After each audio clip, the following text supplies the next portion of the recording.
शिव के व्यक्तित्व में हमने समस्त शक्तियों को स्थापित किया है। अमृत है उनका जीवन, मृत्युंजय है वह, लेकिन जहर उनके कंठ में है, इसलिए नीलकंठ हम उनको कहते हैं। उनके कंठ में जहर भरा हुआ है, जहर पी गए, मृत्युंजय हैं। अमृत उनकी अवस्था है, मर वह सकते नहीं है, शाश्वत हैं और जहर पी गए हैं। शाश्वत जो है वही जहर पी सकता है, जो मरण धर्म है वह जहर कैसे पिएगा? और ये जहर तो सिर्फ प्रतीक है। शिव के व्यक्तित्व में जिस जिस चीज को हम जहरीली कहें वे सब उनके कंठ में है। कोई की उससे विवाह करने को राजी नहीं थी, कोई पिता राजी नहीं होता था। उमा का पिता भा बहुत परेशान हुआ था, पागल थी लड़की, ऐसे वर को खोज लाई जो बेबूझ था, जिसके बाबत तय करना मुश्किल था कि वो क्या है। परिभाषा होनी कठिन थी क्योंकि वह दोनों ही था। बुरे से बुरा उसके भीतर था, भले से भला उसके भीतर था। और जब बुरा भीतर होता है तो हमारी आंखें बुरे को देखती हैं, भले को नहीं देख पाती, क्योंकि बुरे को हम खोजते रहते, बुरे को हम खोजते रहते। कहीं भी बुरा दिखाई पड़े तो हम तत्काल देखते हैं, भले को तो हम बामुश्किल देखते हैं। भला बहुत ही हम पर हमला न करे, माने ही न किए ही चला जाए, तब कहीं मजबूरी में हम कहते हैं हनो शायद होगा, लेकिन बुरे की हमारी तलाश होती है। तो अगर लड़की के पिता को शिव में बुरा ही बुरा दिखाई पड़ा हो तो कोई हैरानी की बात नहीं, लेकिन भीतर जो श्रेष्ठतम शुद्धतम शुभत्व है वह भी था, और दोनों साथ थे, और दोनों इतने संतुलित थे कि वह जो व्यक्ति था दोनों के पार हो गया था। इसे थोड़ा ठीक से समझ ले। जब बुराई और भलाई पूर्ण संतुलन में होती है तो संत पैदा होता है। संत भले आदमी का नाम नहीं है, भले आदमी का नाम सज्जन है, बुरे आदमी का नाम दुर्जन है। भलाई और बुराई को, दोनों को जो इस ढंग से आत्मसात कर लें कि वे दोनों संतुलित हो जाएं और एक दूसरे को काट दें, बराबर मात्रा में हो जाए और एक दूसरे को काट दें, तो दोनों के पार जो व्यक्तित्व पैदा होता है वह संत है। संत एक गहन संतुलन है। इसलिए आप ये मत समझना कि संत में बुराई नहीं होती है। संत में बुराई और भलाई सम मात्रा में होती है। वो इतनी सम होती है कि दोनों एक दूसरे से कट जाती है। सोन और धन बराबर हो गए होते हैं और संत उनके पार हो गया होता है, लेकिन संत उनमें से किसी का उपयोग कभी भी कर सकता है। ये शिव जो है संतत्व की आखिरी धारणा है। इस उपनिषद का ऋषि शिव का भक्त है। उसने शिव को प्रतीक माना है ध्यान का। उसने कहा है कि जिसे उमा का सहायक, जिसे उमा का प्रेमी, जिसे उमा का रक्षक परमेश्वर कहा है, जिसे हमने नीलकंठ कहा है, जिसे हमने त्रिलोचन कहा है, इन सब नामों से जिसे हमने पुकारा है। इसमें 3 नाम उपयोग किए। एक तो उमा का सहायक या उमा का प्रेमी या उमा का पति या उमा का आधार। यह भी थोड़ा सोच लेने जैसा है। जैसे मैंने कहा शुभ और अशुभ, वैसे ही शिव अकेले ही व्यक्ति है जिसमें स्त्री और पुरुष सम हो गए। इसलिए हमने अर्धनारीश्वर की मूर्ति बनाई। वो बेजोड़ है सारे जगत में। कहीं भी ऐसी कोई मूर्ति नहीं है किसी परमात्मा की कल्पना की जहां स्त्री और पुरुष को हमने आधा आधा अंग रखा हो। दुनिया के अधिकतम ईश्वर पुरुष है। कुछ आदिम जातियों के ईश्वर स्त्रीण काली माता है या और, लेकिन आमतौर से अधिक ईश्वर पुरुष है। ये दोनों ही बातें अधूरी हैं, क्योंकि अगर ईश्वर पुरुष है तो स्त्री का व्यक्तित्व कभी भी पुरुष के समान नहीं हो सकता। वो हमेशा नंबर 2 का व्यक्तित्व होगा। इसलिए ईसाईयत ईश्वर को पुरुष मानती है, तो स्त्री को सिर्फ आदमी की हड्डी से, पसली से बना हुआ मानती है। एक सेकेंडरी घटना है, एक द्वितीय कोटि की घटना है। जरूरत पड़ी यदम को, अकेले में उसका मन नहीं लगता था, तो एक खिलौने की तरह स्त्री उसकी हड्डी से निकालकर बना दी गई। पर इससे ज्यादा इसका कोई मूल्य नहीं है। ईसाईयत के पास ईश्वर की स्त्रीण तत्व भी ईश्वर में प्रवेश करने का कोई उपाय नहीं है, कोई उपाय नहीं है। ईश्वर के 3 रूप ईसाईयत ने माने, God the Father, God the Son and the Holy Ghost. ईश्वर पिता, ईश्वर पुत्र और ईश्वर पवित्र आत्मा। लेकिन तीनों में से कोई भी स्त्रीण नहीं, सभी पुरुष हैं। फिर ईश्वर को मानने वाले आदिम समाज भी, लेकिन उनके पास पुरुष की कोई धारणा नहीं है। जिन समाजों में स्त्री की सत्ता थी उन्होंने ईश्वर को स्त्रीण लिया, और जिन समाजों में पुरुष की सत्ता थी उन्होंने ईश्वर को पुरुष बना लिया। ये सामाजिक दुर्घटनाएं हैं, इनसे ईश्वर का कोई संबंध नहीं। लेकिन शिव अकेला ही एक प्रतीक है जिसमें हमने स्त्री और पुरुष को बराबर मात्रा दी है, आधा अंग पुरुष का, आधा अंग का। और मजे की बात है कि आधा अंग पुरुष का, आधा अंग स्त्री का हो तो फिर दोनों का संतुलन काट देता है और व्यक्तित्व दोनों के पार हो जाता है। यह वैज्ञानिक गणित है कि जहां भी 2 विरोधी चीजें सम हो जाती हैं तो व्यक्तित्व तत्काल तीसरा हो जाता है, वो पार हो जाता है दोनों के, वो फिर वही नहीं रह जाता है। शिव जहर पी गए क्योंकि अमृत का ऐसा सघन भरोसा है, वो जहर कंठ में ही अटक कर रह गया है। इसके बड़े प्रतीकात्मक अर्थ है, इसे थोड़ा ख्याल में लेना चाहिए। वह जहर कंठ में अटक कर रह गया। कंठ हमारे व्यक्तित्व की पहली परिधि है।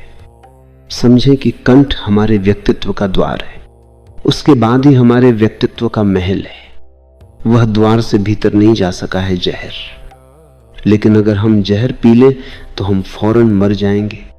मर जाने का कारण यह है कि कंठ के पार हमारा कोई व्यक्तित्व ही नहीं है, कंठ ही हमारा व्यक्तित्व है। हम अगर ठीक से समझें तो हम जो बोलते हैं, सोचते हैं, कहते हैं, चलते हैं, उठते हैं, बैठते हैं, मानते हैं, वह सब हमारे कंठ तक है। कंठ से नीचे कुछ भी नहीं। एक आदमी कह रहा है मैं आस्तिक हूं, ये कंठ के नीचे की आवाज नहीं है। एक आदमी कह रहा है मैं भगवान को मानता हूं, ये कंठ से नीचे की आवाज नहीं, ये कंठ के बिल्कुल ऊपर है। कंठ को काट कर दो अलग, नीचे इस आवाज का कोई पता नहीं चलेगा। ये सिर्फ कंठ से उठ रहा है। हमारा व्यक्तित्व कंठ केंद्रित है। आदमी ने कंठ का बहुत विकास किया, वाणी का, भाषा का, विचार का। सारा विचार कंठ पर निर्भर है और इसलिए आदमी की जिंदगी कंठ के बाहर ही और कंठ के ऊपर ही चलती है। उसके नीचे का सब लोक अंधकार हो गया, कंठ के नीचे के सब केंद्र अंधेरे में छुप गए। शिव ने जहर पिया तो कंठ पर रुक गया, क्योंकि कंठ तक जो भी है वो मरण धर्मा है। इसे ठीक से समझ ले, कंठ तक जो भी है वो मरण धर्मा है। शब्द और भाषा और वाणी और इस सब का कोई मूल्य नहीं है, शून्य। ये सब मृत्यु की सीमा के भीतर है। यहां तक तो जहर काम कर जाएगा।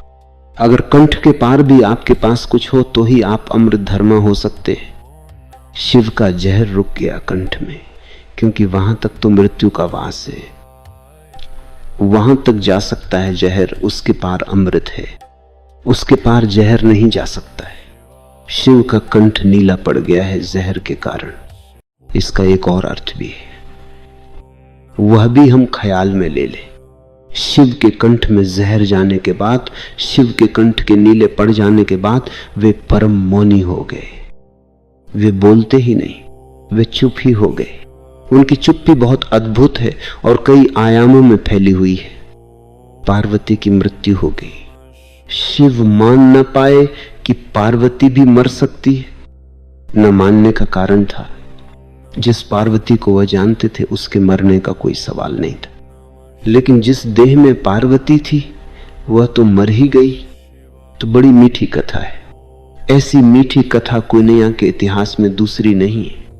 शिव पार्वती की लाश को कंधे पर रखकर पागल की तरह पृथ्वी पर घूमते, लाश को कंधे पर रखकर घूमते। ये जितने तीर्थ हैं भारत में, कथा यह है कि जहां जहां पार्वती का एक एक अंग गिर गया वहां वहां एक तीर्थ बन गया। उस लाश के टुकड़े गिरते जाते हैं, वह लाश सड़ती जाती है, और जगह जगह जहां जहां एक एक अंग गिरता जाता है वहां वहां एक एक तीर्थ निर्मित होता जाता है। और शिव घूमते, बोलते नहीं कुछ, कहते नहीं कुछ, सिर्फ रोते।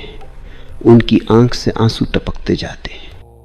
कंठ तो अवरुद्ध है, बोलने का कोई उपाय नहीं रहा, अब हृदय ही बोल सकता है, तो सिर्फ उनकी आंख से आंसू टपकते हैं। और कंधे पर लाश लिए वो घूम रहे, और जगह जगह खबर हो गई कि शिव पागल हो गए। यह भी कोई बात है? ईश्वर ऐसा करें कि अपने प्रिय की लाश को लेकर ऐसा घूमे, तो बड़ी कठिनाई होगी हमें, क्योंकि ईश्वर से हमारा अर्थ यह होता है जो बिल्कुल वीतराग है, जिसमें कोई रण नहीं है। उसे क्या प्रयोजन है? प्रेयसी उसकी मर जाए तो मर जाए, न मरे तो न मरे, जिए तो ठीक, न जिए तो ठीक, उसे क्या प्रयोजन?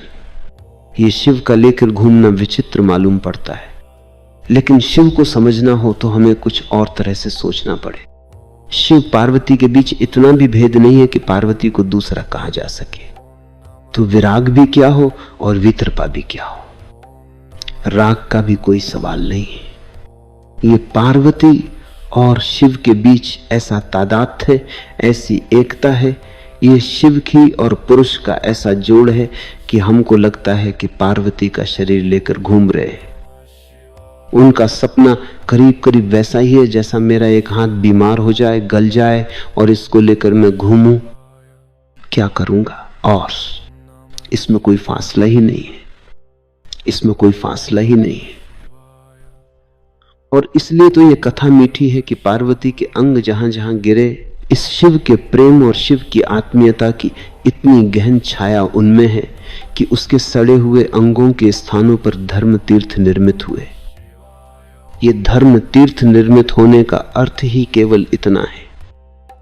इन्हें हमें प्रेम तीर्थ कहना चाहिए। इतने गहन प्रेम में और ईश्वर की स्थिति का व्यक्ति बड़े दूर के छोर हैं, क्योंकि ईश्वर से हमारा मतलब ही ये होता है कि जो सब राग इत्यादि से बिल्कुल दूर खड़े होकर बैठा है।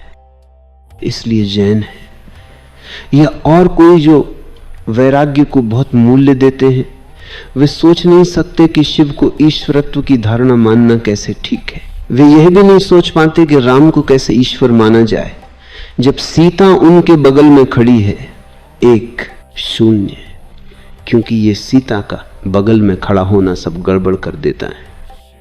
ये फिर जैन की समझ के बाहर हो जाएगा। उसका कारण है क्योंकि उसने जो प्रतीक चुना है ईश्वर के लिए वो परम वैराग्य का है, लेकिन वह अधूरा है, क्योंकि तब संसार और ईश्वर विपरीत हो जाते हैं। संसार हो जाता है राग और ईश्वर हो जाता है वैराग्य।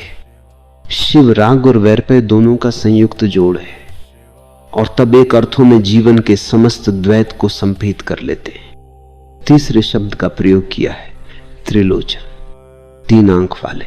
दो आंखें हम सबको हैं, तीसरी भी हम सबको है, उसका हमें कुछ पता नहीं।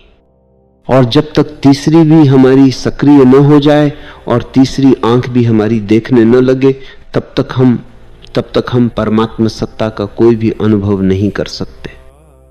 इसलिए उस तीसरी आंख का एक नाम शिवनेत्र भी है। ये भी थोड़ा समझ ले, क्योंकि सब द्वैत के भीतर ही तीसरे को खोजने की तलाश है। आपकी दो आंखें द्वैत की सूचक है। इन दोनों आंखों के बीच में ठीक संतुलित मध्य में तीसरी आंख की धारणा है। इन दोनों आंखों के पार है वह, फिर दोनों आंखें उस आंख के मुकाबले संतुलित हो जाती हैं। दायां बायां दोनों खो जाता है, अंधेरा प्रकाश दोनों खो जाता है। दो आंखें समस्त द्वैत की प्रतीक है, ये दोनों खो जाती हैं और फिर एक आंख ही देखने वाली रह जाती है। उस एक आंख से जो देखा जाता है वह अद्वैत है, और दो आंख से जो देखा जाता है वो द्वैत है। दो आंख से जो हम देखेंगे वो संसार है और वहां विभाजन होगा, और उस एक आंख से जो हम देखेंगे वही सत्य है और अविभाज्य है। इसलिए शिव का तीसरा नाम है त्रिलोचन। 0, 5 उनकी तीसरी आंख पूर्ण सक्रिय है। और तीसरी आंख पूर्ण सक्रिय होते ही कोई भी व्यक्ति परमात्मा सत्ता से सीधा संबंधित हो जाता है। इन 3 नामों से और अनेक नामों से जिसे पुकारा गया है, जो इस समस्त चराचर का स्वामी और शांति स्वरूप है। ये सब विपरीत भी है, क्योंकि स्वामी किसी भी चीज का हो, शांति स्वरूप नहीं हो सकता है। जैसे ही आप किसी चीज के स्वामी बने कि अशांति शुरू हुई। स्वामी बनना ही मत, नहीं तो अशांति शुरू होगी। क्योंकि स्वामी का मतलब यही है कि कोई दास बना लिया गया, और जो दास बन गया वो आपसे बदला लेगा। स्वतंत्रता उसकी कुंठा में पड़ गई, वो आपसे बदला लेगा। पतियों ने स्वामी बनकर जैसे कष्ट उठाए हैं, उसका हिसाब लगाना मुश्किल है, क्योंकि जिसके वे स्वामी बने हैं वह 24 घंटे उसको बताता ही रहेगा कि स्वामी असली कौन है। ठीक से समझ लो। तो पल्ली को 24 घंटे सिद्ध करने में लगा रहना पड़ता है कि स्वामी कौन है। पत्र वगैरह में वह लिखती है कि स्वामी आपकी दासी, लेकिन 24 घंटे बताती है कि स्वामी कौन है। एक संघर्ष अनिवार्य है। जहां भी स्वामित्व है वहां अशांति होगी ही। स्वामित्व अशांति की शुरुआत है। जब तक पति स्वामी के पद से नीचे नहीं उतरता, तब तक उसके और पत्नी के बीच कोई मैत्री संभव नहीं है। लेकिन इसमें सूत्र में कहा है कि स्वामी सारे जगत का, सबका और शांति स्वरूप। तो इसका अर्थ ये हुआ कि यह स्वामित्व किसी और गुणधर्म का होगा। यह स्वामित्व दावेदार नहीं है। परमात्मा ने कभी आकर आपसे नहीं कहा कि मैं स्वामी हूं सबका। हाँ, अनेक अनेक लोगों ने जरूर उसके चरणों में जाकर कहा है कि मैं दास हूं, तुम स्वामी हो। यह वक्तव्य दूसरे की तरफ से आया है। यह वक्तव्य परमात्मा की तरफ से नहीं आया है। परमात्मा की तरफ से स्वामित्व का कोई दावा नहीं, इसलिए परमात्मा शांत है। अन्यथा परमात्मा की गति वैसी हो जैसी कभी किसी पॉलिटिशियन की भी नहीं हुई है। अगर वह दावा करे कि मैं स्वामी हूं इस सारे चराचर का, तो ये सारा चराचर जगत उसको इसका मजा चखा दे। स्वामी तुम कैसे हो? परमात्मा के स्वामित्व की उद्घोषणा नहीं है। इसलिए कोई चिल्लाकर भी कहता रहे कि तुम हो ही नहीं, तो भी उसकी तरफ से कोई उत्तर नहीं आता, क्योंकि उतना उत्तर भी स्वामित्व का दावा हो जाएगा। उतना उत्तर भी स्वामित्व का दावा हो जाएगा। निरुत्तर परमात्मा मौन है। उसके स्वामित्व का अनुभव उन्हें होता है जो उसके दास बन जाते हैं। ये दास बन जाना बहुत अलग है। दास बनाए जाते हैं, दास बनते नहीं है। दुनिया में कोई किसी का दास बनता नहीं है, दास बनाए जाते हैं। और जब दास बनाए जाते हैं तो कोई मालिक की घोषणा करता है, और तब अशांति स्वाभाविक हो जाती है। लेकिन परमात्मा की खोज में जाने वाला व्यक्ति अपने हाथों दास बन जाता है उसका, जो कभी मालिक बनने की बात ही नहीं उठाता। ये जो दासता है स्वेच्छा से वर्ण की गई, ये बहुत मजेदार है।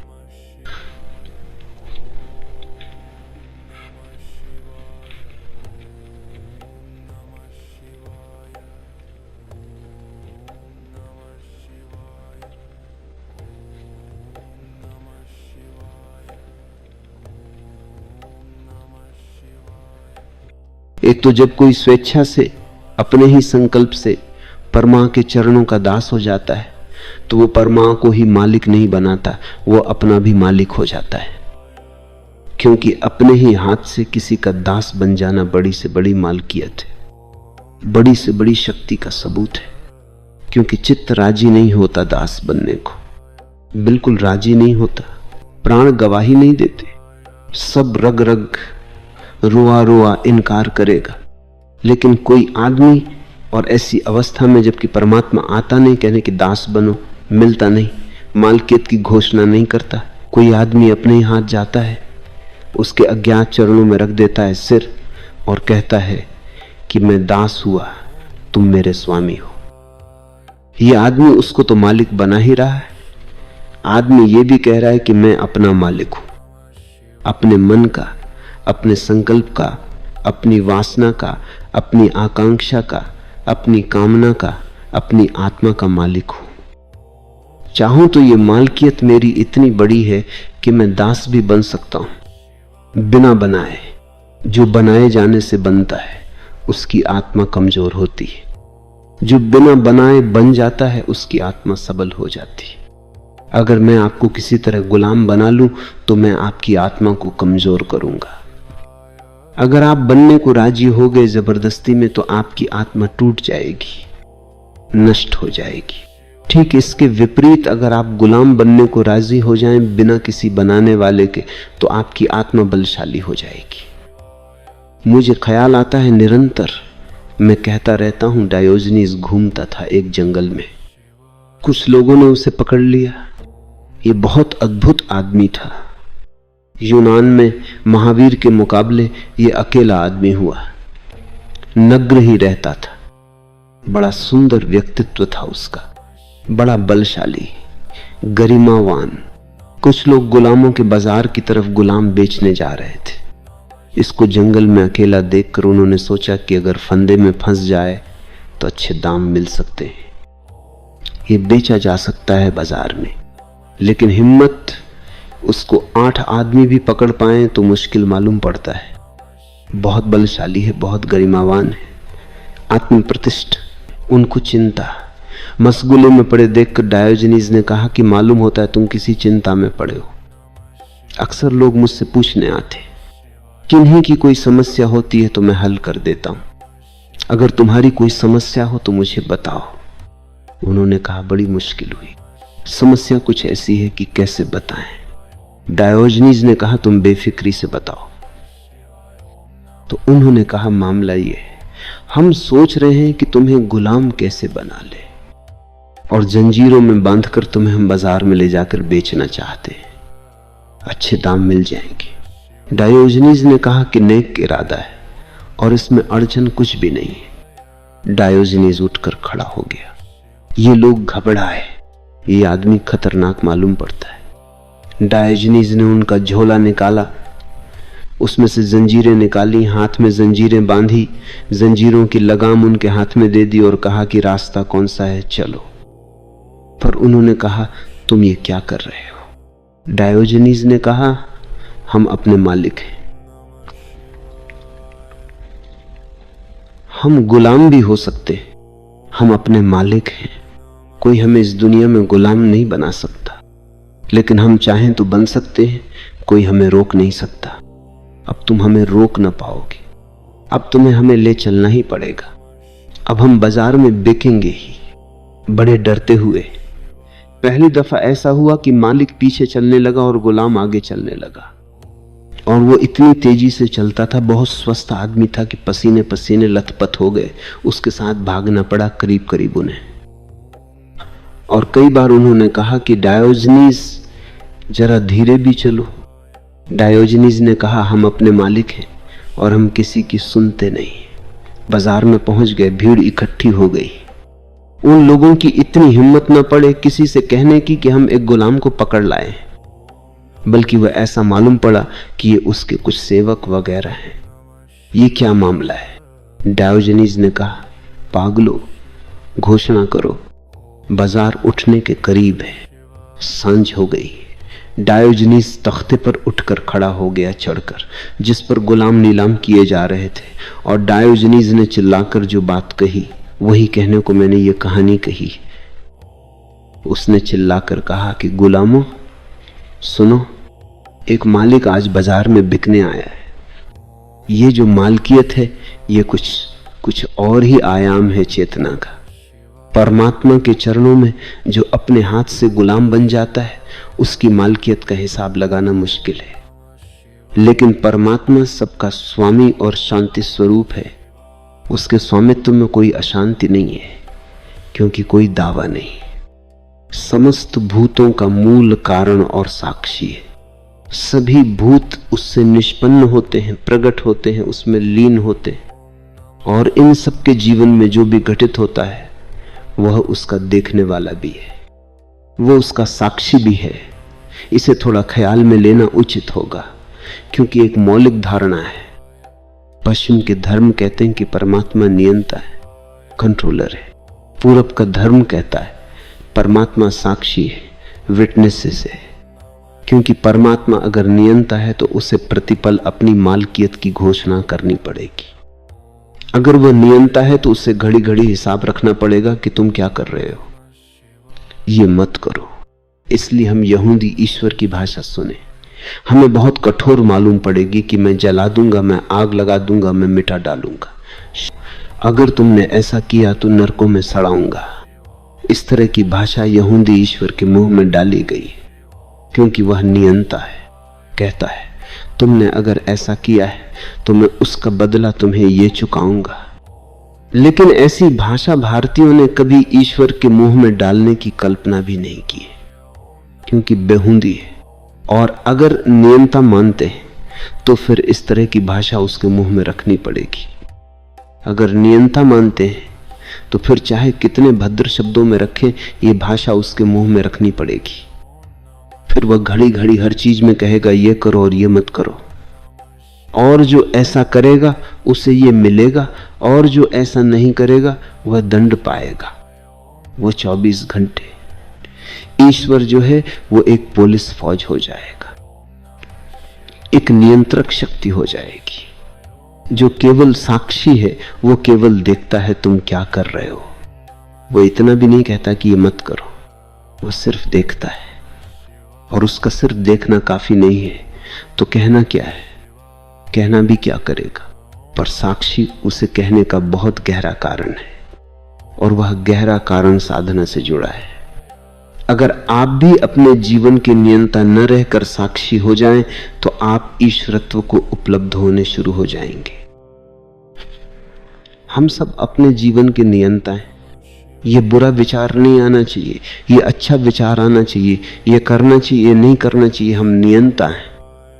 हम अपनी छोटी छोटी दुनिया के ईश्वर हैं। नियंता, ईश्वर, कंट्रोलर। सो बड़ा दुख हम पाते हैं। कुछ नियंत्रण तो कर नहीं पाते, सिर्फ पीड़ा पाते। ये नहीं होना चाहिए, ये होना चाहिए, और जो नहीं होना चाहिए वो होकर रहता है, और जो नहीं होना चाहिए वो होता है। रोज रोज टूटते हैं। और जो नियंता, जो अहंकार है भीतर, ये सिर्फ पीड़ा की एक लंबी कथा हो जाती।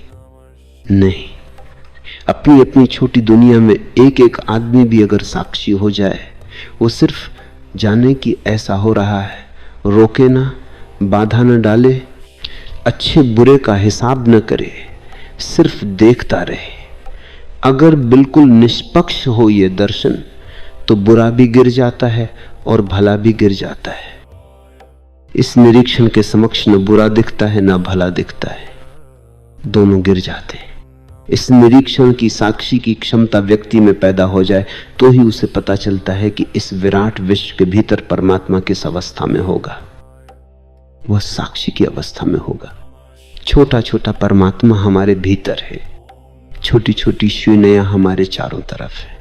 उसमें हम दो तरह का व्यवहार कर सकते हैं, नियंता का या साक्षी का। ईश्वर को साक्षी कहने से प्रयोजन है कि हम भी अपनी अपनी छोटी कोई नया में साक्षी हो जाएं तो हम ईश्वर हो जाते हैं। और एक बार हमें साक्षी का पता चल जाए तो हमें पता चलता है कि ईश्वर की शक्ति उसके साक्षी होने की शक्ति है। अविद्या से दूर जो है मोहनजन उसका ध्यान करते हैं। ऐसी ईश्वर की धारणा का जो साक्षी है, नियंता नहीं, जो शुभ अशुभ दोनों का संतुलन होकर दोनों के अतीत हो गया, जो न अच्छा है न बुरा, दोनों के पार है, जो द्वैत में नहीं देखता, दो आंखों से नहीं देखता, एक तीसरी आंख से जीता और देखता है।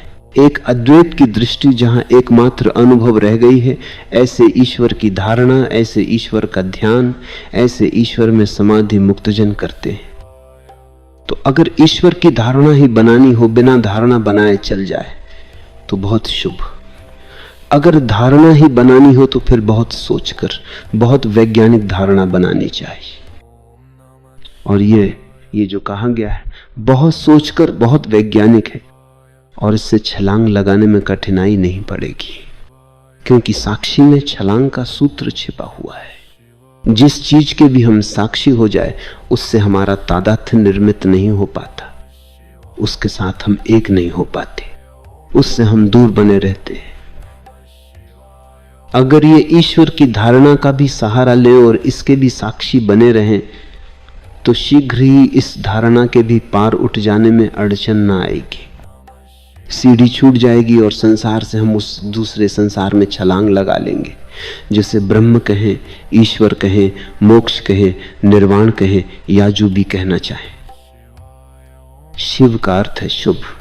अच्छा, लेकिन शिव के व्यक्तित्व में जिसे हम बुरा कहें वह सब भी मौजूद है। जिसे हम बुरा कहें वह सब मौजूद है। शिव का अर्थ ही है शुभ, लेकिन शिव को हमने विध्वंस का देवता माना है, विनाश का। उसी से अंत होगा जगत का। हैरानी की बात मालूम पड़ती है कि जो शुभ है, शिव है, वह विध्वंस का देवता होगा। लेकिन बड़ी कीमती बात है, हम कभी यह मान ही न पाए कि इस जगत का अंत अशुभ से हो। इस जगत का अंत उस पूर्णता में हो जहां शुभ का सारा फूल खिल जाए। अंत जो हो वो अंतहीन हो, पूर्णता भी हो। अंत जो हो वह सिर्फ मृत्युहीन हो, बल्कि महाजीवन का अथिम शिखर भी हो। और हमारी शुभ की जो धारणा है वो भी बड़ी अद्भुत है। दुनिया में जहां भी शुभ की धारणा की गई है वह अशुभ के विपरीत है। इसलिए भारत को छोड़कर सारे जगत में सभी धर्मों ने जो भारत के बाहर पैदा हुए दो ईश्वर मानने की मजबूरी प्रकट की है। दो ईश्वर से मेरा मतलब है, एक को वे ईश्वर कहते हैं, एक को वे शैतान कहते हैं। बुराई का भी एक ईश्वर है, उसको अलग करना पड़ा है। भलाई का एक ईश्वर है, उसको अलग करना पड़ा है। और जब मैं कहता हूं कि दो ईश्वर, तो कई कारणों से कहता हूं। अंग्रेजी में शब्द है डेविल, वह संस्कृत के देव शब्द से ही बना है। वह भी देवता है, बुराई का देवता है। बुराई का देवता अलग निर्मित करना पड़ा है, क्योंकि भारत के बाहर कोई भी मनीषा इतनी हिम्मत की नहीं हो सकी कि बुराई और भलाई को एक ही व्यक्तित्व में निहित कर दे। ये बड़ा साहस का काम है। सोच ही नहीं पाते, हम भी नहीं सोच पाते। जब हम कहते फला आदमी महात्मा है, तो फिर हम सोच ही नहीं पाते हैं कि उसमें कुछ भी, जैसे क्रोध महात्मा कर सके, ये हम सोच ही नहीं सकते। लेकिन शिव क्रोध कर सकते हैं, और साधारण क्रोध नहीं कि भस्म कर दे। और हिंदू मन कहता है कि शिव से दयालु कोई भी नहीं है, बहुत भोले हैं। जरा भी कोई मना ले तो किसी भी बात के लिए राज्य हो जाते हैं। ऐसा वरदान भी आदमी मांग सकता है कि खुद ही झंझट में पड़े, तो यह आदमी अनूठा मालूम होता है। ये प्रतीक अनूठा मालूम होता है। बुराई और भलाई को हमने कभी भी दो विपरीत चीजें नहीं माना है, क्योंकि विपरीत मानकर ही जगत दो खंड में बंट जाता है और द्वैत शुरू हो जाता है। और फिर अगर विपरीत है भलाई और बुराई, तो फिर भलाई की जीत सुनिश्चित नहीं है। बुराई भी जीत सकती है। अगर बुराई और भलाई के बीच संघर्ष है, तो फिर भलाई की जीत सुनिश्चित नहीं है। फिर कौन तय करेगा कि अंत में ईश्वर ही जीतेगा और शैतान नहीं जीत जाएगा? जहां तक रोज का सवाल है, शैतान जीतता हुआ दिखाई पड़ता है। क्या पक्का है कि अंततः भी शैतान नहीं जीतेगा? अगर दो शक्तियां हैं इस जगत में, तो आज तक का जो अनंत इतिहास है आदमी का, उसमें कोई भी ऐसा क्षण नहीं मालूम पड़ता जब बुराई न रही हो। बुराई और भलाई सदा ही संघर्षरत रही है। तो अनंत इतिहास कहता है कि वे दोनों सदा ही लड़ती रही। या तो ऐसा मालूम पड़ता है कि वे समान शक्तिशाली हैं, इसलिए कोई अंतिम जीत तय नहीं हो पाती है। कभी कोई जीतता लगता है, कभी कोई जीतता लगता है। फिर भी अगर गौर से हम देखें तो 99 मौके पर बुराई जीतती लगती है, एक मौके पर भलाई जीतती लगती है। तो ऐसा डर लगता है कि कहीं बुराई ज्यादा मजबूत तो नहीं है। जैसे ही हम बुराई और भलाई को बांट दें, खतरा शुरू हो जाता है और इसमें फिर कोई अंत नहीं हो सकता। कोई अंत नहीं हो सकता कि कौन जीतेगा। और अगर यह निश्चित ही न हो कि अंततः शुभ जीतता है, तो शुभ की सारी चेष्टा व्यर्थ हो जाती है। लेकिन भारत और ढंग से सोचता है। भारत बुराई को भलाई के विपरीत नहीं मानता, भारत बुराई को भलाई में आत्मसात कर लेता है। इसे हम ऐसा समझें। भारत क्रोध को अनिवार्य रूप से बुरा नहीं कहता। भारत कहता है कि क्रोध अगर शुभ के लिए हो तो शुभ हो जाता है, क्रोध अगर शुभ के लिए हो तो शुभ हो जाता है। भारत कहता है कि शक्तियां सब तटस्थ हैं। विज्ञान अभी इस बात को अनुभव करता है कि शक्तियां सब तटस्थ हैं। शक्ति न शुभ होती है न बुरी होती है। भारत कहता है क्रोध भी शक्ति है, एक ऊर्जा है, एक एनर्जी है। तो क्रोध भी शुभ हो सकता है अगर शुभ की सेवा में हो, अशुभ हो सकता है अगर अशुभ की सेवा में हो। लेकिन क्रोध अपने आप में न शुभ है न अशुभ है। मेरे हाथ में एक तलवार है, वह न शुभ है और न अशुभ है। मैं किसी की गर्दन काट कर लूट भी सकता हूं और लूटते की गर्दन कटते आदमी की रक्षा भी कर सकता हूं। तलवार अपने में तटस्थ है। भारत मानता है सभी शक्तियां तटस्थ हैं, किस लिए उनका उपयोग होता है इस पर सब कुछ निर्भर करेगा। हम अशुभ को एक अलग देवता नहीं बनाते, केवल शक्तियों का एक दुरुपयोग बताते हैं। शक्ति का दुरुपयोग किया जा सकता है, शक्ति का सदुपयोग किया जा सकता है और सदुपयोग अंत में जीतेगा, क्योंकि दुरुपयोग करने वाले को ही दुख लाता है। इसलिए अंततः दुरुपयोग जीत नहीं सकता, क्योंकि जिस चीज से मुझे ही दुख मिलता जाता हो मैं कब तक उसे कर सकता हूं। 0 8 कितना ही करता रहूं अंततः मैं छूट ही जाऊंगा, क्योंकि दुख के साथ संबंध तय रखना असंभव है। जिस दिन मुझे पता चलेगा कि यह दुख मैं ही निर्मित कर रहा हूं, उसी दिन मैं सदुपयोग में बदल दूंगा अपनी शक्ति को। अशुभ शुभ के विपरीत कोई शक्ति नहीं है। अशुभ और शुभ एक ही शक्ति के सदुपयोग और दुरुपयोग है, और वह शक्ति परमात्मा की है। हिंदू पौराणिक कथाओं में एक बहुत ही सुंदर कहानी है। ये एक मिथक है, लेकिन कहानी बहुत सुंदर है, विशेष रूप से आपको 5वें केंद्र के बारे में समझाने के लिए। भारतीय पौराणिक कथाएं कहती हैं कि बुरी शक्तियों और अच्छी शक्तियों के बीच एक निरंतर संघर्ष चलता रहता है। उन दोनों ने खोजा कि यदि वे समुद्र में एक निश्चित खोज मंथन करें तो उन्हें अमृत मिल सकता है, और जो कोई भी उसे पिएगा वह अमर हो जाएगा। इसलिए उन सभी ने उसे खोजने की कोशिश की। लेकिन जैसा कि जीवन हर जगह संतुलन बनाए रखता है, वहां भी वही हुआ। इससे पहले कि उन्हें अमृत मिलता, उन्हें विष मिला जो अमृत के नीचे छिपा था। कोई भी उसका परीक्षण करने के लिए तैयार नहीं था। उसकी एक झलक मात्र से ही रुग्णता महसूस हो रही थी। उनमें से किसी ने सोचा कि दुनिया का पहला हिप्पी शायद इसके लिए तैयार हो जाए। वो भगवान शिव थे। इसलिए उन्होंने शिव से पूछा, आप इसका परीक्षण करें। उन्होंने कहा ठीक है। उन्होंने न केवल इसका परीक्षण किया, बल्कि वे इसे पूरा पी गए, और वह शुद्ध विष था। उन्होंने इसे बस अपने गले में 5वें केंद्र पर ही रोक लिया। 5वां केंद्र रचनात्मक केंद्र है। वह पूरी तरह से विषाक्त हो गया और शिव विनाश के देवता बन गए। इसलिए हिंदुओं के 3 देवता हैं, ब्रह्मा जो दुनिया बनाते हैं, विष्णु जो दुनिया को पालते हैं, और शिव जो दुनिया का विनाश करते हैं। उनकी विनाशकारी शक्ति उनके रचनात्मक केंद्र के विषाक्त होने से आई थी, और वह विष इतना महान था कि यह कोई छोटा मोटा विनाश नहीं हो सकता। वह केवल पूरे अस्तित्व को ही नष्ट कर सकते हैं। जब विष्णु इसे संभालते हुए थक जाते हैं तो शिव इसे नष्ट कर देते हैं। उस समय तक ब्रह्मा भूल चुके होते हैं, दुनिया बनाने के बाद से लाखों साल बीत चुके होते हैं। वे फिर से इसे बनाना शुरू कर देते हैं, बस एक पुरानी दिनचर्या। ब्रह्मा निर्माता देवता है, लेकिन पूरे भारत में ब्रह्मा को समर्पित केवल एक ही मंदिर है, क्योंकि उनकी परवाह कौन करता है।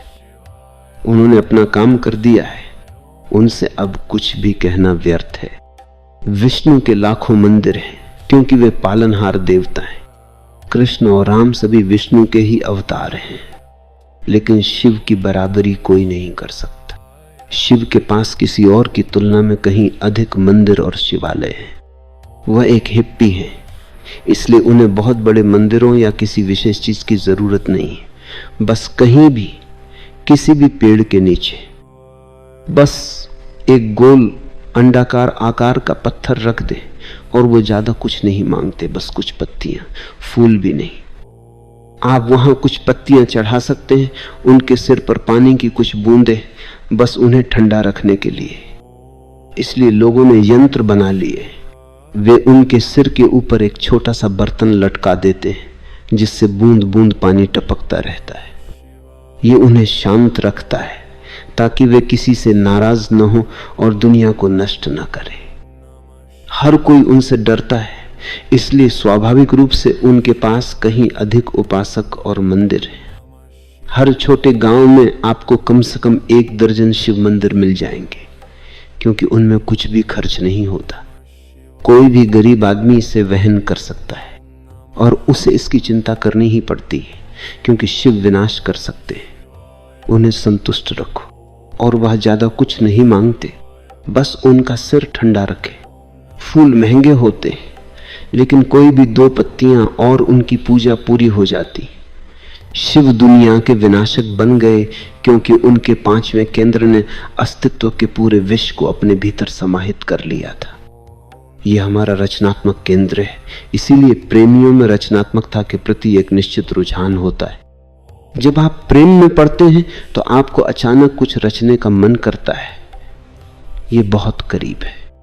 यदि आपको सही दिशा मिले तो आपका प्रेम आपका महान रचनात्मक कार्य बन सकता है। यह आपको एक कवि, एक चित्रकार या एक नर्तक बना सकता है, और यह आपको किसी भी आयाम में सितारों तक पहुंचा सकता है।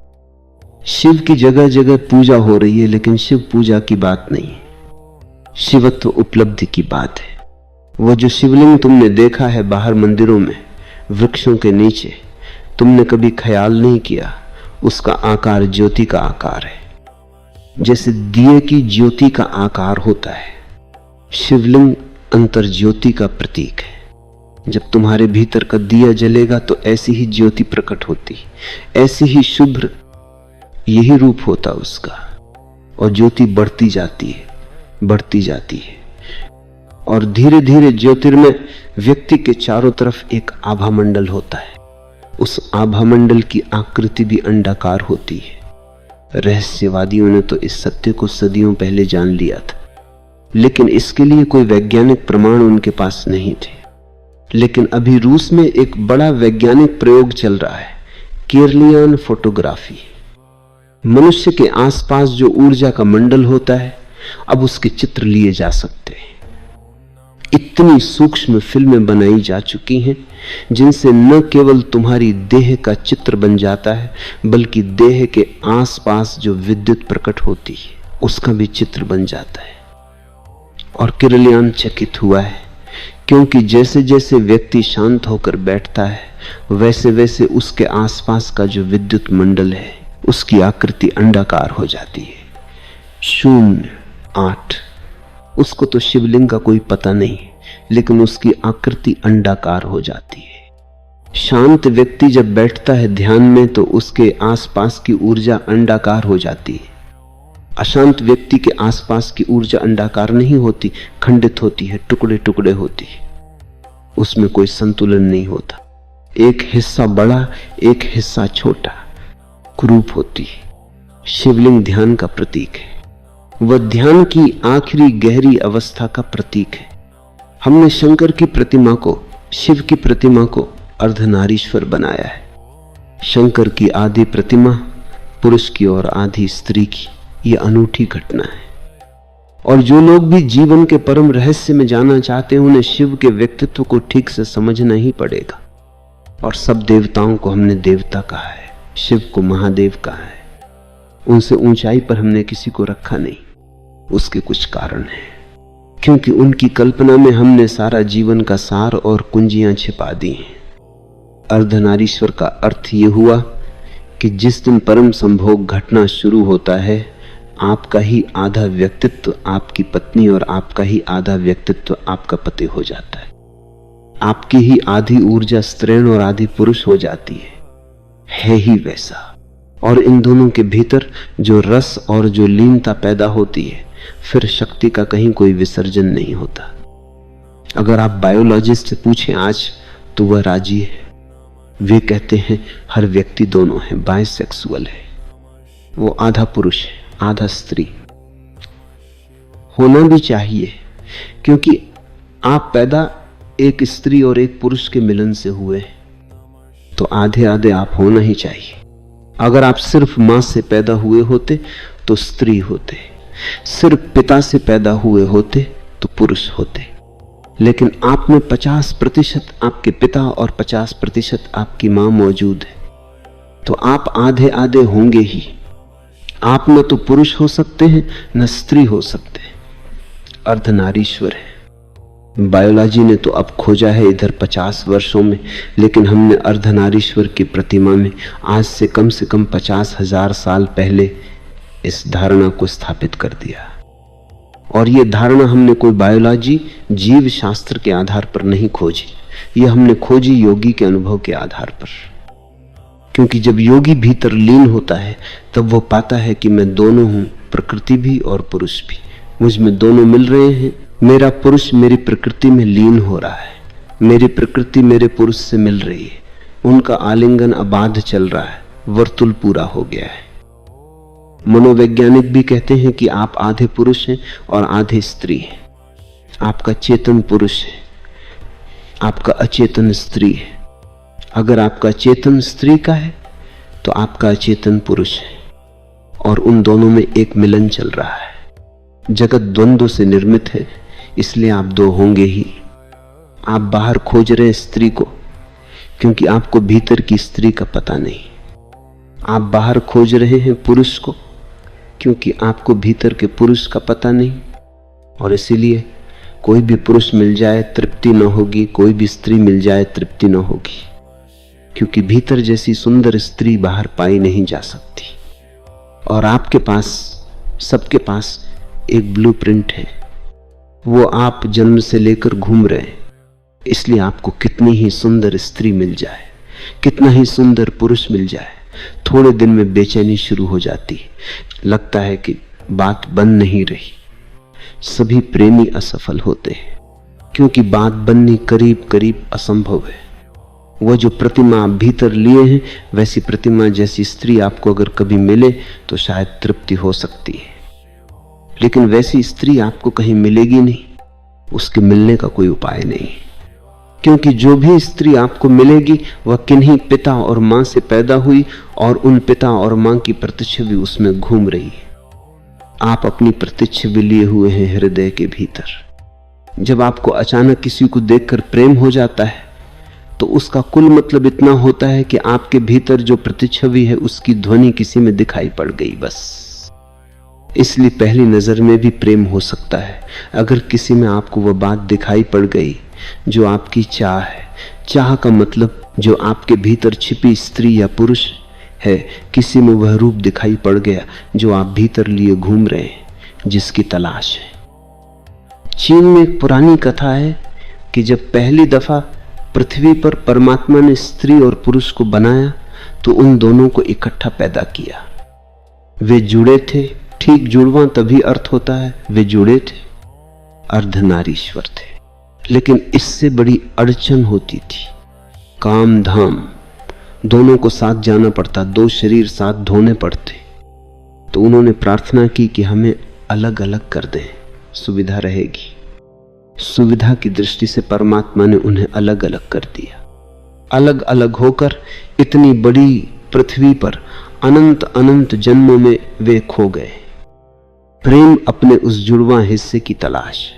चीन में वे कहते हैं जो खो गया जब मिल जाएगा तो तृप्ति होगी। और इतनी बड़ी पृथ्वी है, कोई 4 अरब स्त्री पुरुष है।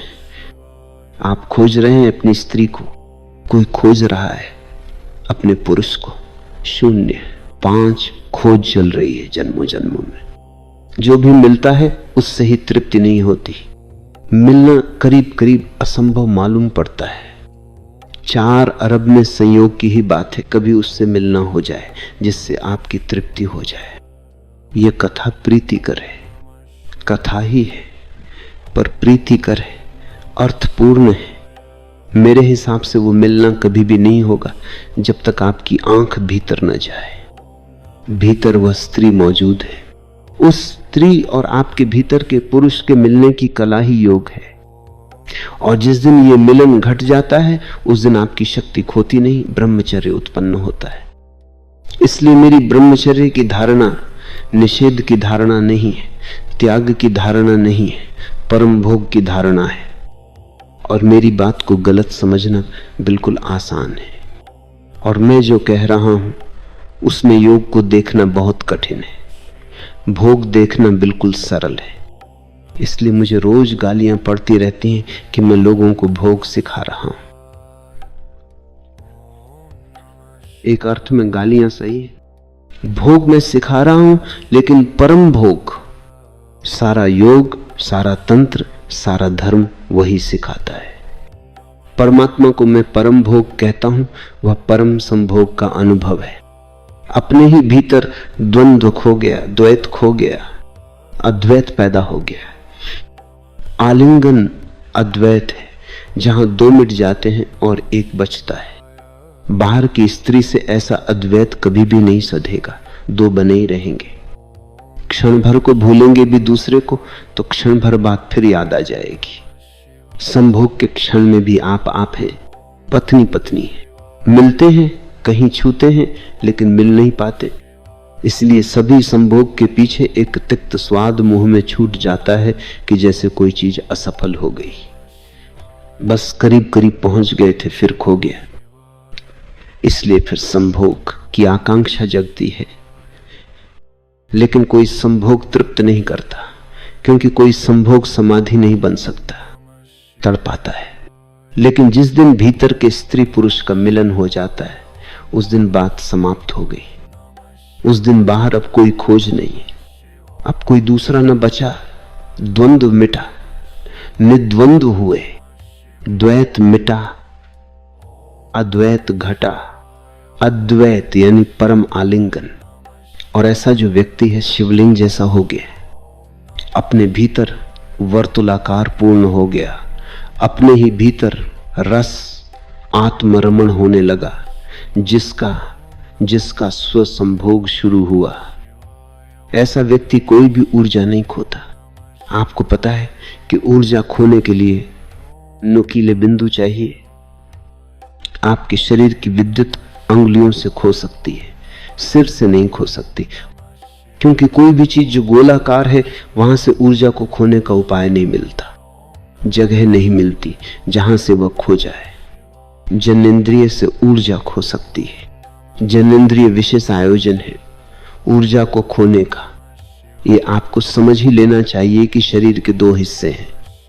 एक हिस्सा है जहां से शरीर ऊर्जा लेता है, और एक हिस्सा है जहां से शरीर ऊर्जा खोता है। लेने वाले सब हिस्से आपके सिर में हैं, वो आपका एक छोर है, और इसीलिए सिर गोलाकार है, क्योंकि वहां से खोना नहीं है, वहां से इकट्ठा करना है। भोजन आप मुंह से लेते हैं, श्वास नाक से लेते हैं, किरणें आंख से लेते हैं, ध्वनि कान से लेते हैं, वहां से खोना नहीं है, वहां से पकड़ना है। वे रिसीविंग ग्राहक अंग है। वहां दरवाजे हैं जिनसे चीजें भीतर जा सकती हैं, लेकिन वहां से लौट नहीं सकती। फिर मल मूत्र का त्याग है, शून्य। 5 वह सब शरीर के नीचे के हिस्से पर वह दूसरा छोर है। जन्मेंद्रिय भी वही है, वह खोने की जगह। इसलिए जानकारों ने वीर्य को मलमूत्र से ज्यादा नहीं कहा है। वह भी मलमूत्र, वहां से आप ऊर्जा को खोते हैं, वहां से शरीर जो इकट्ठा किया उसे निकालता है, उससे मुक्त होता है। वो मल विसर्जन है। सिर गोल है, वहां संग्रहित करना है। जननेंद्रिय विसर्जन है, वह नुकीला अंग है। और इसीलिए जननेंद्रिय में प्रकृति ने एक व्यवस्था की है कि जब आप काम वासना से भर जाएं, तब जननेंद्रिय उभार में आ जाए और पूरी तरह नुकीली हो जाए। क्योंकि उस क्षण में जितनी नुकीली हो जननेंद्रिय, उतनी शीघ्रता से ऊर्जा का विसर्जन हो जाएगा। ये जो वर्तुलाकार शिवलिंग है, यहां से कहीं से भी ऊर्जा के निकलने का उपाय नहीं है। इस शिवलिंग की परिधि पर ऊर्जा घूम सकती है, घूमती रह सकती है, लेकिन बाहर नहीं जा सकती। हमने मंदिरों के ऊपर गोलाकार गुंबद बनाए थे, वह सिर्फ इसीलिए कि मंदिर के भीतर जो मंत्रोच्चार किया जाए, जो प्रार्थना की जाए, वो वापस गूंज कर गिर जाए मंदिर में, बाहर न जाए। वो गिरती रहे, वो प्रार्थना करने वाले पर वापस बरसती रहे, गूंज उसकी लौटती रहे, एक वर्तुल निर्मित हो जाए। इस अर्थ में मंदिर की जो खूबी है, वो खूबी मस्जिद की नहीं, चर्च की भी नहीं। मंदिर ठीक सिर की भांति हमने निर्मित किया है, वहां ऊर्जा बरसती रहे, उसके नीचे जाकर कोई ऊर्जावान हो, शक्तिशाली हो, संग्रहित करे, और आपका सिर मंदिर की भांति बन जाता है। अगर आपके भीतर के स्त्री पुरुष का मिलन होता है, अगर ठीक से मंदिर के आर्किटेक्ट को आप समझें, तो वह ठीक आदमी के शरीर में निर्मित किया गया है। आपका शरीर चौकोन है तो मंदिर चौकोन है। 0, 5, ऊपर सिर की भांति मंदिर का गुंबद है। और जब योगी बैठता है पद्मासन में, तो जो उसके शरीर की आकृति है वही मंदिर की आकृति। ठीक योगी पद्मासन में बैठा है, वही मंदिर की स्थापत्य कला का सूत्र है। वैसे ही हमने मंदिर बनाया है, वह सिर्फ प्रतीक है। ऐसे ही भीतर के मिलन के क्षण में आप मंदिर बन जाएंगे। तो एकांत में डरे मत, पहले संभावना है स्खलन हो जाए। भयभीत न हो, उसको भी परमात्मा का है, परमात्मा को दिया। कंजूस मत बने और बीच में रुकावट मत डालें, और घबराएं भी मत। मेरा है क्या, आज नहीं कल ये शरीर तो छूट ही जाएगा। इस शरीर के साथ इसका वीर्य भी छूट जाएगा।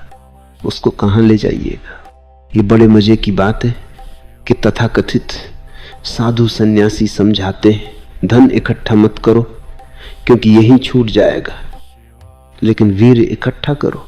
वीर्य कहां ले जाओगे, वो भी यही छूट जाएगा।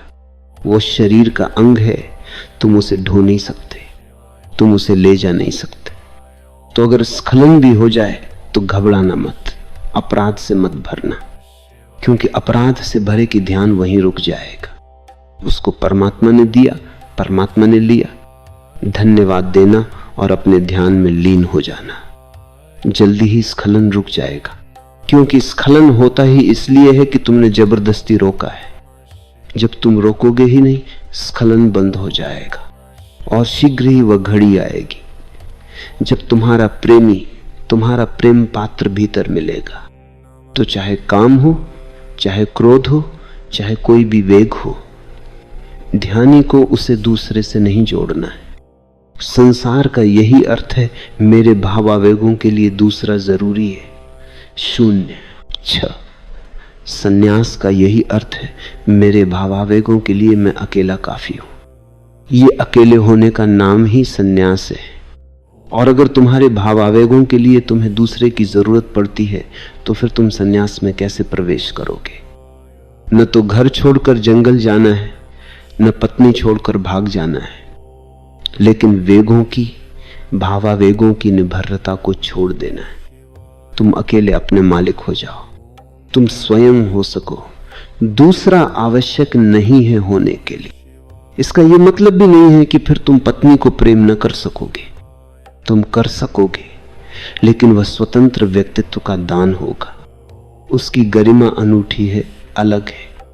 अभी तुम मजबूरी में करते हो, अभी तुम निर्भर परतंत्र अनुभव करते हो। इसलिए पति पत्नी एक दूसरे पर सदा क्रोध में होते हैं। सैकड़ों पति पत्नियों को मैं जानता हूं, लेकिन ऐसे पति पत्नी को मैंने नहीं देखा जो एक दूसरे पर क्रोध में ना हो। उसका कारण है, होना स्वाभाविक है, क्योंकि जिस पर भी हम निर्भर होते हैं उस पर क्रोध आता है। जिस पर भी हम निर्भर होते हैं वह मालिक मालूम पड़ता है, हम गुलाम हो गए। और दोनों की यह प्रतीति है, क्योंकि दोनों ही निर्भर हैं, मालिक कोई भी नहीं, दोनों गुलाम हैं। और गुलाम की गुलामी, उस पर निर्भर रहना पड़ता है। और निर्भरता का एक दूसरे पर वे शोषण करते हैं। अक्सर अगर घर में विवाद हो, पत्नी जीत जाती है, चाहे गलत हो चाहे सही हो, क्योंकि पति उस पर निर्भर है काम वासना के लिए। वो डरता है व्यर्थ का विवाद खड़ा करो, वो काम वासना से इनकार कर देगी। झंझट करो तो प्रेम मिलना मुश्किल हो जाएगा, और प्रेम चाहिए तो इतना सौदा करना पड़ता है, 0, 5। इसलिए अक्सर पति हार जाता है और पत्नी जानती है। इसलिए 2 ही मौके पर पत्नियां उपद्रव खड़ा करती हैं, या तो पति भोजन कर रहा हो या प्रेम करने की तैयारी कर रहा हो, क्योंकि वही 2 बातों पर वह निर्भर है, उन्हीं 2 बातों पर वह गुलाम है। इसीलिए पति भोजन की थाली पर बैठा कि पत्नी की शिकायतें शुरू हो जाती हैं। उपद्रव शुरू हुआ और पति डरता है कि किसी तरह भोजन, तो हां भरता है। और ध्यान रहे, भोजन और काम वासना दोनों जुड़े हैं। भोजन तुम्हारे अस्तित्व के लिए जरूरी है, व्यक्ति के, और काम वासना समाज के अस्तित्व के लिए जरूरी है। काम वासना एक तरह का भोजन है, समाज का भोजन, और वह व्यक्ति का भोजन है। दोनों बातों पर पति निर्भर है। इसलिए बड़े से बड़ा पति, चाहे वो नेपोलियन क्यों न हो, घर लौटकर दब्बू हो जाता है। नेपोलियन भी जोसेफिन से ऐसा डरता है जैसे कोई भी पति अपनी पत्नी से डरता है। वह सब बहादुरी, युद्ध का मैदान, वह सब खो जाता है, क्योंकि यहां किसी पर निर्भर है। कुछ जोसेफिन से चाहिए जो कि वो इनकार कर सकती है। वेश्याएं ही अपने शरीर का सौदा करती हैं, ऐसा आप मत सोचना।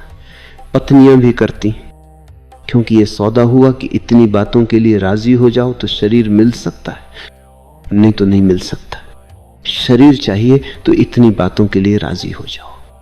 इसलिए क्रोध पति का पत्नी पर बना रहता है, पत्नी का क्रोध पति पर बना रहता है, क्योंकि वो भी निर्भर है इस पर। जहां भी निर्भरता है वहां क्रोध होगा, वहां प्रेम नहीं हो सकता। प्रेम तुम उसी दिन कर पाओगे जिस दिन तुम निर्भर नहीं हो, जिस दिन तुम स्वावलंबी हुए, प्रेम की दिशा में स्वावलंबी हुए। तुम अकेले भी हो सकते हो और तुम्हारे आनंद में रत्ती भर फर्क नहीं पड़ेगा। बस उस दिन ही तुम प्रेम कर सकोगे, और उसी दिन पत्नी तुम्हारी तुम्हें सताना बंद करेगी, क्योंकि अब वह जानती है कि अब सताने का कोई अर्थ नहीं रहा, अब झुकाने का कोई उपाय नहीं रहा, निर्भरता समाप्त हो गई। घर बड़ी कलह है, क्योंकि जिस पर हम निर्भर होंगे उससे कलह होती ही रहेगी। वह एक कश्मकश है, वह एक सतत संघर्ष है। संन्यास्त का अर्थ यह नहीं है कि तुम प्रेम न करोगे। संन्यास्त का अर्थ है कि प्रेम तुम्हारा दान होगा, तुम्हारी निर्भरता नहीं। तुम दे सकते हो, तुम बांटोगे, तुम शेयर करोगे, लेकिन यह एक मुक्त व्यक्ति का दान है, और तुम इसके बदले में भी कुछ न मांगोगे, तुम दोगे, क्योंकि देना तुम्हारी खुशी है। और जिस दिन कभी 2 व्यक्ति एक दूसरे को प्रेम दे पाते हैं, जब देना सिर्फ खुशी होती है, किसी तरह की कोई निर्भरता और सौदा नहीं, उस दिन ही इस जगत में पति पत्नी की घटना घटती है। बाकी सब औपचारिक संस्थाएं हैं। तब कभी कोई राम और सीता जैसा व्यक्तित्व, कोई राधा कृष्ण, कोई गौरी शंकर जैसा। इसलिए हम इन राधा कृष्ण, गौरी शंकर या सीताराम को अलग अलग याद नहीं करते हैं। इनको अलग अलग याद करना ठीक भी नहीं, ये अलग अलग रहे ही नहीं, इनमें कलह जरा भी नहीं थी, इसलिए अलग अलग नहीं हो सकता। ध्यान रहे, कलह अलग अलग करती है, प्रेम जोड़ता है, कलह तोड़ती है। तो सीताराम के बीच हाइफन भी नहीं है, वो भी लगाना ठीक नहीं है, उतनी भी कलह नहीं है। तो गौरी शंकर, राधा कृष्ण करीब करीब एक नाम हो गए, उनको 2 नाम कहना भी ठीक नहीं है। भीतर ऐसी एकता जन्मी, अगर भय न खाया और एकांत में तुम प्रेम, क्रोध, काम में सफल हो गए, तुम एक मुक्त व्यक्ति हो जाओगे। और इस जीवन का सारा सुख उसके लिए है जो मुक्त है, और यह जीवन अपनी सारी संपदा उसके लिए लुटा देता है जो मुक्त है। तुम्हारे हाथ में है कि तुम उसके मालिक हो सकते हो। जापान में एक परंपरा है, जब कोई झेन गुरु के पास आता है तो अपनी चटाई अपने साथ लाता है, चटाई बिछाकर बैठ जाता है और प्रश्न पूछता है, फिर चटाई उसे वहीं छोड़ देनी पड़ती है।